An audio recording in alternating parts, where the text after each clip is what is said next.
Hello everyone, welcome to my new blog. আজকের ব্লগটা মেয়ের বার্থডে ব্লগ। তো বার্থডে সেলিব্রেশন করতে আমরা কোথায় গেছিলাম সব কিছু তোমাদের ভিডিওর মাধ্যমে শেয়ার করব। তো ভিডিওটার সঙ্গে থাকো, দেখতে থাকো। ছেলে মেয়ের জন্মদিনের দিনই সকালবেলা আমি ভগবানকে আগে সেবা দিই, তারপরে বার্থডে সেলিব্রেশন করি। তো সকাল সকাল ঘরের পুজো পাঠ সেরে নিয়েছি, এখন বেরিয়ে যাচ্ছি, মন্দিরে যাব। মন্দিরে পুজো পাঠ করে নেবো। তো যেতে যেতেই মিষ্টির দোকান পড়েছিল, মিষ্টি কিনে নিয়েছি, অটোয় উঠে গেছি। আর আমাদের এখানে কালী মন্দির আছে, তো সেই মন্দিরেই যাব। আমাদের পাড়াতেও মন্দির আছে, কিন্তু সেখানে সবসময় ব্রাহ্মণ ঠাকুরমশাই থাকে না, তার জন্য আমার এখানে আসতে হয়। তো সবার প্রথমে চলে এসেছি মন্দিরের কাছে, আর এখন নিয়ে নেব ফুলমালা। তো এখানে অনেক ঠাকুর আছে, গণেশ ঠাকুর, রাধাকৃষ্ণ, মা কালী, শিব ঠাকুর আর বড় ঠাকুর, সব ঠাকুরই আছে। তো প্রথমেই গণেশ মন্দির আছে, তো প্রথমেই গণেশ ঠাকুরের কাছে যাব। তো তোমাদের পুরো মন্দিরটা দেখিয়ে দিলাম। তো সবার প্রথমে একটু প্রণাম করে নেব, তারপরে মন্দিরে উঠব। তো এখন কোনো সিজন না বলে মন্দিরে খুব একটা লোকজন নেই। তো দেখতে পাচ্ছ গণেশটা কিন্তু লাল গণেশ, তোমাদের আগেও দেখিয়েছিলাম। আগের বছরও আমি ছেলে মেয়ের জন্মদিন এখানেই এসেছিলাম। তো ওখানে পুজোর ডালা রাখতে হয়। আর আমার এটা কিন্তু পুজোর জামা কাপড়, আমি পুজোতে যখনই আসি তখনই এই একটা জামা কাপড়ই পরে আসি। গণেশ ঠাকুর কাছে এসেছি, তো এখানে কিন্তু গণেশ ঠাকুরের জন্য আলাদা প্যাকেট আর গাছের একটা পেঁপেও নিয়ে এসেছি। তো এখানে আমি ঠাকুর মশাই আসেনি বলে রেখে দিলাম, তারপরে চলে যাব মায়ের কাছে। মায়ের জন্য এনেছি একটা ফল, মিষ্টি, মালা, চেরি। তো চেরি দুজনকেই দিয়েছি। তো আগে প্রণাম করে নিয়ে তারপরে মায়ের মন্দিরে উঠে সব কিছু ওখানে রেখে দিয়েছি, তারপরেই চলে গেছি বাবার কাছে। ভিডিওটা কিন্তু খুব ছোট ছোট করে আমি কিন্তু তোমাদের সঙ্গে শেয়ার করছি, খুব লম্বা করছি না। দুপাশেই কিন্তু বসে আছে নন্দী ভৃঙ্গি, আর মন্দির সব জায়গায় ফাঁকা। প্রথমে একটুখানি আমি সাড়া দিয়ে নিলাম যে আমি এসেছি আমার ভগবানের কাছে। তারপরে আমি এখন ঘিয়ের প্রদীপটা জ্বালিয়ে দেবো। বাড়ি থেকে আমি সব কিছু গুছিয়ে নিয়ে এসেছি। সব ঠাকুরের সামনে পুজো পাঠ করার পরে আমি ঘিয়ের প্রদীপ সবাইকে দেখিয়েছি। একটা প্রদীপ দিয়ে মোমবাতিও এনেছিলাম, কিন্তু মোমবাতিটা ধরিয়ে দিয়েছি। আর প্রচণ্ড হাওয়া দিচ্ছিল, কিন্তু ঘিয়ের প্রদীপটা কিন্তু খুব সুন্দর ছিল। এক হাতে ফোন ছিল বলে তোমাদের খুব ভালো করে দেখাতে পারিনি। আর এই যে বড় ঠাকুর আর এই যে রাধাকৃষ্ণ, সব ঠাকুরই তোমাদের দেখিয়ে দিয়েছি। তো চলে আসলাম বাড়িতে। আমার পুজো পাঠ হয়ে গেছে। আমার এই কাজটা হচ্ছে সব থেকে বড় কাজ। আমি আমার ভগবানের পুজো দেব, তারপরে সব কিছুর শুভ কাজ শুরু করি। তো এই যে বার্থডে গার্ল, ও ভীষণ খুশি। ওকে কোথায় নিয়ে যাব ও জানে না, এটা একটা সারপ্রাইজ আছে আমরা কোথায় যাব। তো আর বেশি সময় নষ্ট করব না, তাড়াতাড়ি আমাদের রেডি হতে হবে বা সকালে রান্না খাওয়াটা সেরে নেব। হ্যালো ফ্রেন্ডস, সেই পুজো পাঠের পরে আমি ক্যামেরাটা অফ করে রেখেছিলাম। তাড়াহুড়ো করে সেদ্ধ ভাত খেয়ে আমরা সব রেডি হয়ে গেছি। আমার লুকটা এই হয়েছে, আর ওদিকে মেয়েও সেজে নিয়েছে। দেখা তোকে, এই যে আমাদের বার্থডে গার্ল। আর এখন কটা বাজে খুশি? এখন বাজে দুপুর 1:30টা। আমরা আজকে দুপুরবেলা কোনো রান্না বান্না করিনি, আমরা একটু বাইরে আজকে খাওয়া দাওয়া করবো। তো আমাদের সঙ্গে চলো, ভিডিওটার সঙ্গে থাকো, দেখতে থাকো। আশা করছি আজকে ভিডিওটা ভালো লাগবে। তাহলে চলো। তো আমরা সবাই রেডি হয়ে বেরিয়ে পড়েছি। মিঠাইকে কিন্তু বাড়িতেই রেখে এসেছি, ওকে আর জায়ের বাড়িতে রাখিনি। তো আমাদের বিশ্বাস আমরা সন্ধ্যের মধ্যে বাড়ি ফিরে আসব। আর শাশুড়ি মাকেও আনিনি, আমরা 4 জন যাচ্ছি। সাথে যে গাড়ি চালাচ্ছে কর্তামশাইয়ের এক বন্ধু, তো সে যাচ্ছে। তো আমরা গাড়িতে উঠে পড়েছি। তো বাড়ির সামনে থেকে আমরা গাড়িতে উঠেছি। আর কর্তামশাই একটু দূরে ছিল, তো কর্তামশাই বাড়ির কাজটা দেখছিল, কারণ পাশে আমার নতুন বাড়িটা আছে, তো ওখানে কাজটা দেখছিল বলে। তো কর্তামশাই পরে উঠলো, তো আমাদের গাড়ি ছেড়ে দিয়েছে। তো চলো আমরা কোথায় যাচ্ছি সবটা তোমাদের সঙ্গে শেয়ার করব। তো ভিডিওটার সঙ্গে থাকো, দেখতে থাকো। আমার ভিডিও দেখে যদি তোমাদের ভালো লেগে থাকে অবশ্যই একটা লাইক করো, কমেন্টের মাধ্যমে কিন্তু তোমাদের মতামত জানাতে একদম ভুলো না। তো আমরা এখন কলকাতা রাস্তার উপরে আছি, আর এত জ্যাম এত জ্যাম, তো জ্যামেই আমাদের প্রায় আধ ঘন্টা 1 ঘন্টা করে করে দাঁড়াতে হয়েছে। তো এত জ্যামে আমি কখনোই পড়িনি। তো জ্যাম তো হবে, আরজি করের যে ঘটনাটা চলছে তার জন্য জায়গায় জায়গায় মিটিং মিছিল হচ্ছে, তার জন্য একটু জ্যাম। তো কোনো অসুবিধা না, দাঁড়িয়ে দাঁড়িয়ে ঠিক পেরিয়ে যাব। তো আমরা এখানে সবাই একসাথে রয়েছি, যার কারণে ভীষণই মজা হচ্ছে। আর সবাইকে একসঙ্গে পাওয়া যায় না, ছেলে কখনো থাকে কখনো মেয়ে থাকে। তো একসঙ্গে কোনো জায়গায় ঘুরতে গেলে খুবই মজা হয়। আর আমার ডান সাইডে দেখতে পাচ্ছ ইডেন গার্ডেন মোহনবাগান এখানে খেলা হয়, স্টেডিয়াম। তো ছেলে আমাকে চেনাচ্ছিল, আমি অবশ্য অতটা চিনি না। তারপরে চলে এলাম বাবুঘাট। তো তোমরা অনেকেই নিশ্চয়ই চেনো বাবুঘাট, যারা কলকাতার দিকে থাকো। তো চলে আসলাম আমরা আমাদের গন্তব্যস্থানে। তো এটা একটা হোটেল। এই হোটেলটার সম্পর্কে অনেক শুনেছি। গঙ্গার উপর একটা লঞ্চের মধ্যেই সমস্ত কিছুর ব্যবস্থা আছে। এখানে থাকা খাওয়া, একটা বিরাট বড় রেস্টুরেন্ট, সব কিছু এর মধ্যেই আছে। তো দেখবই প্রথমবার, আর তোমাদের সঙ্গেও শেয়ার করবো। তো তোমরা ভিডিওটা একটু স্কিপ করবে না, সম্পূর্ণ দেখতে থাকো। আর এই জায়গাটা এতটাই সুন্দর, আমরা সেলফি তোলার জন্য একটু দাঁড়িয়েছিলাম। কর্তামশাই সেটা বোঝেই না যে মেয়েরা একটু সেলফি তুলতে ভালোবাসে। তো উনি আগে হাঁটা চলা শুরু করে দিয়েছে, তাই ওনার পেছনে আমরাও ছুটতে ছুটতে চলে আসলাম। আর রিসেপশনটা খুবই সুন্দর, ট্রলি বক্স দিয়ে রিসেপশনটা করা। তারপরে ভেতরের দিকে যাচ্ছি, তো দেখো লঞ্চের মধ্যে কত সুন্দর জায়গা। আর এই দেখো গঙ্গার উপরেই কিন্তু লঞ্চটা ওই যে সামনে দেখা যাচ্ছে। যতটা পেরেছি তোমাদের সঙ্গে শেয়ার করার চেষ্টা করেছি। আর এইটা পার করলে ওই লঞ্চের মধ্যেই আমরা যাচ্ছি। গঙ্গার ঢেউ আসছে, থই থই করা একদম জল, যেহেতু বর্ষাকাল। আর আমি আগে আগে হাঁটতে শুরু করেছি, ছেলে মেয়ে পেছনে পড়ে রয়েছে। আর মেয়ে আমাকে বলছে আমার জন্মদিন আর তোমরা আমাকে না নিয়ে চলে যাচ্ছ। তো আমি তো ভীষণ এক্সাইটেড, কারণ এইগুলো আমি কখনো দেখিনি, আর এই প্রথমবার দেখছি, ভীষণ ভালো লাগছে। তো আমরা এখন ভেতরের দিকে যাব। তো চলে আসলাম। তারপরে এখন লিফটে উঠবো। আর লিফটটা এতটাই সুন্দর, পুরো কাঠের তৈরি, এর মধ্যে আবার লিফটও আছে, বুঝতে পারছো। আর অনেক তো জায়গা যেটা আমি ভেতরে ঢুকে বুঝতেই পারছি না যে এটা একটা লঞ্চের মধ্যে আমরা রয়েছি। তো আমরা লিফট থেকে নেমে গেছি। তারপরে আমি চারিদিকটা ঘুরে ঘুরে দেখছি যে এত সুন্দর। আর জানলা থেকে দেখা যাচ্ছে গঙ্গার উপরে সমস্ত নৌকা লঞ্চ যাচ্ছে। তারপরে কিছু নিয়ম কানুন করে রিসেপশনে তারপরে ভেতরে ঢুকে পড়েছি। আর এই দেখো ভেতরটা কতটা সুন্দর। আমরা যেহেতু 5 জন রয়েছি, তার জন্য আমাদের সিটটা আমরা ঠিক পাইনি। এখানে 4 সিটার রয়েছে, 2 সিটার রয়েছে, তো আমাদের 5th সিটার লাগবে। তো সেই সিটটা ফাঁকা হতে হতে আমরা একটু বাইরেটা ঘুরে আসি। বাইরেটায় কোনো এসি নেই, কিন্তু এত সুন্দর লাগছে দেখতে। চারিদিকে একদম জলে থই থই করছে, আর লঞ্চ যাচ্ছে, নৌকা যাচ্ছে, ট্রলার যাচ্ছে। আর ওই যে ভাগীরথী বলে, যাই হোক, ব্রিজ আছে একটা।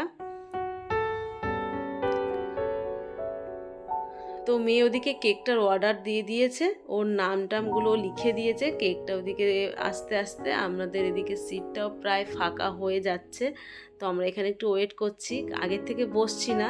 আর যেহেতু আমরা বুক করে আসিনি, আমরা জানি না যে আমরা এখানে আসবো। আমরা জানি বাইরে মেয়েকে একটু কেক কাটাবো, নিজেরা একটু লাঞ্চটা করে নেবো, এই হচ্ছে আমাদের কথা। তো জানলার পাশটায় বসেছি, এত ভালো লাগছে, ভীষণ ভালো লাগছে। আর নতুন একটা জায়গা, অনেক রকম জায়গায় গেছি, কিন্তু এই জায়গাটা কখনোই উপভোগ করিনি। আর খুব ভালো লাগছে। আর এখানে এসে না একটা জিনিস আমি দেখেছিলাম, কিন্তু তোমাদের সঙ্গে আমি শেয়ার করতে পারিনি।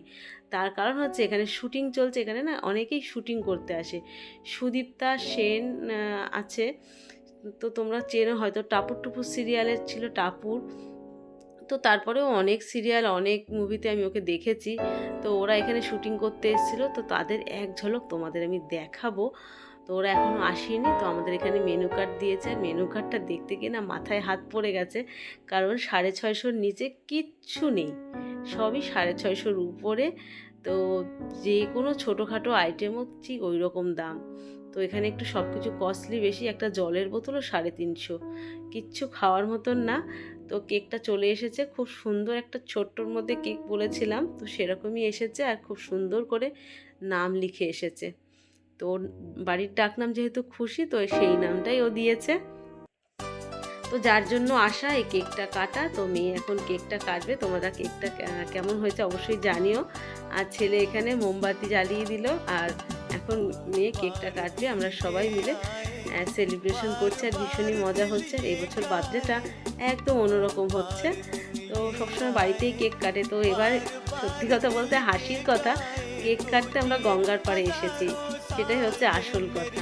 আমার মেয়ের শুভ জন্মদিনে আমার সকল বন্ধুদের কাছে একটাই আবদার, ওকে আশীর্বাদ করো, ও যেন অনেক বড় হয়, অনেক বড় মনের মানুষ যাতে হয়।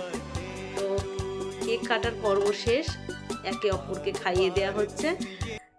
তো তারপরেই আমাদের আস্তে আস্তে খাবারও এসে গেছে। আমরা ভীষণ খিদে পেয়েছিল আমাদের, যার কারণে আমি সমস্ত খাবার তোমাদের সঙ্গে শেয়ার করতে পারিনি। আর মেয়েকে এখন আমি একটু কেক খাইয়ে দিচ্ছি, তখন আমি খাওয়াতে পারিনি। অনেকক্ষণ এসেছি কিন্তু তোমাদের কোন জায়গায় এসেছি সেটাই বলিনি। এটা ফ্লোটেল ক্যালকাটা।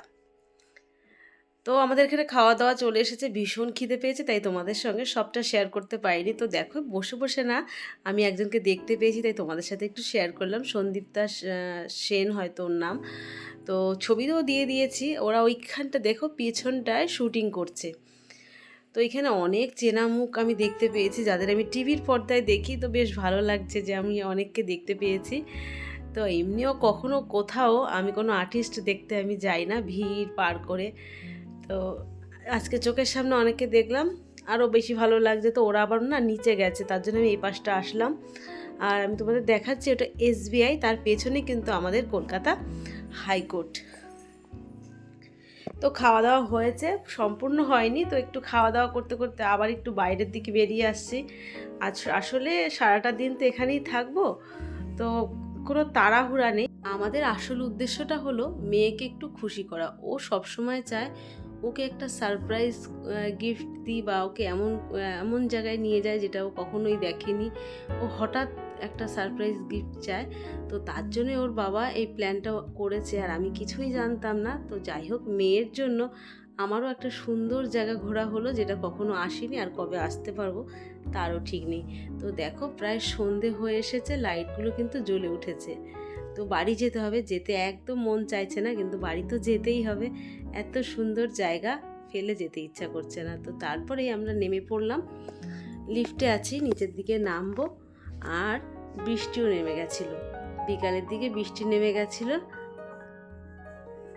তো কর্তামশাই আগেই চলে গেছে। তারপরে আমরা যাচ্ছি, কিন্তু বৃষ্টিতে আটকে গেছি বলে মেয়ে এখানে একটু ছবি তুলছিল, ছেলে ছবি তুলে দিচ্ছিল। আর ওই যে দেখতে পাচ্ছ সরু একটা রাস্তা, ওইটা পার করলেই আমরা এই লঞ্চ থেকে বেরিয়ে যাব। তো এতটাই ঝড় বৃষ্টি হচ্ছে, পেছনের পাতা দেখে বুঝতে পারছো যেমন বৃষ্টি তেমন ঝড়। তো হোটেল থেকে আমরা এখনও বেরোইনি, হোটেল থেকে বেরোতে অনেকটাই সময় লাগবে।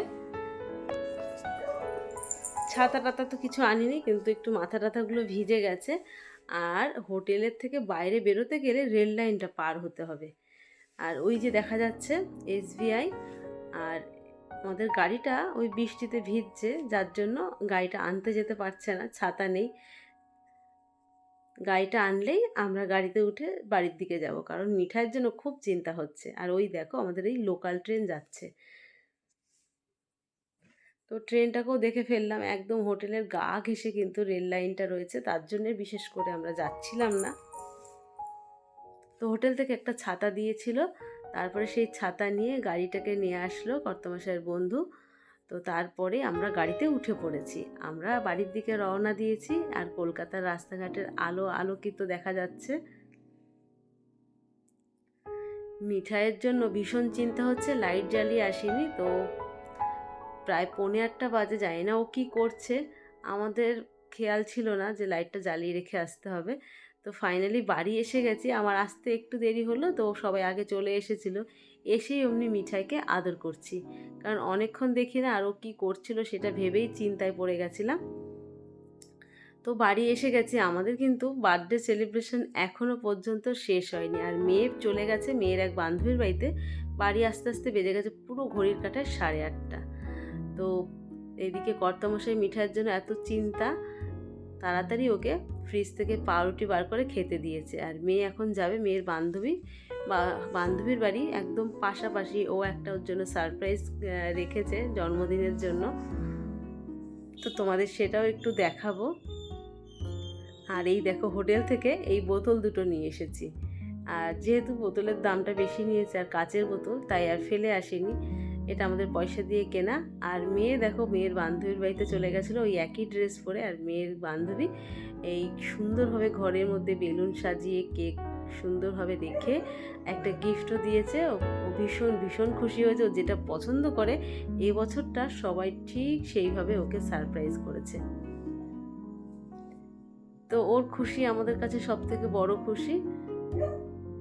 তারপরেই আবার কর্তামশাইয়ের বন্ধুরা কেক নিয়ে এসে হাজির। তখন কিন্তু আমরা শুয়ে পড়েছিলাম, তখন বাজে প্রায় রাত 11:30 প্রায় মনে হয় বাজে। তো শুয়ে পড়েছিলাম, সারা দিন একটা ধকল গেছে, আর ভালো লাগছিল না। তো তখন উঠে আবার কেক কাটা হলো। তো দেখতেই পাচ্ছ আমি কোন ড্রেসে আছি, শুয়ে পড়েছিলাম। তো মেয়ের জন্মদিনে 4খানা কেক কেটেছে, এখনও কেক কাটতে বাকি আছে। ওর বান্ধবীদের তরফ থেকে একটা কেক কাটবে, সেটা কাল পরশু হতে পারে। তো সেটা তোমাদের সঙ্গে শেয়ার করতে পারবো না। তো কর্তামশাইয়ের বন্ধুদের সবাইকে প্রণাম করলো। আর আমার ঘরে সেরকম কোনো খাবার ছিল না, আমি এই কেক কেটে ওদেরকে আবার একটু দিয়ে দিলাম। তো বন্ধুরা, আজকের ভিডিওটা আর বেশি লম্বা করলাম না, ভীষণ টায়ার্ড, কারণ সারাটা দিন যা ঘুরেছি তোমাদের সঙ্গে তো সবটাই শেয়ার করেছি। তো আজকের ভিডিওটা এই পর্যন্ত। বার্থডে ব্লগটা তোমাদের কেমন লাগলো, যদি ভালো লেগে থাকে অবশ্যই একটা লাইক করো, আর কমেন্টের মাধ্যমে তোমাদের মতামত জানাতে কিন্তু একদম ভুলো না। দেখা হচ্ছে নতুন একটা ভিডিওর সঙ্গে, ততক্ষণে তোমরা সবাই ভালো থেকো, সুস্থ থেকো। Thank you for watching, by.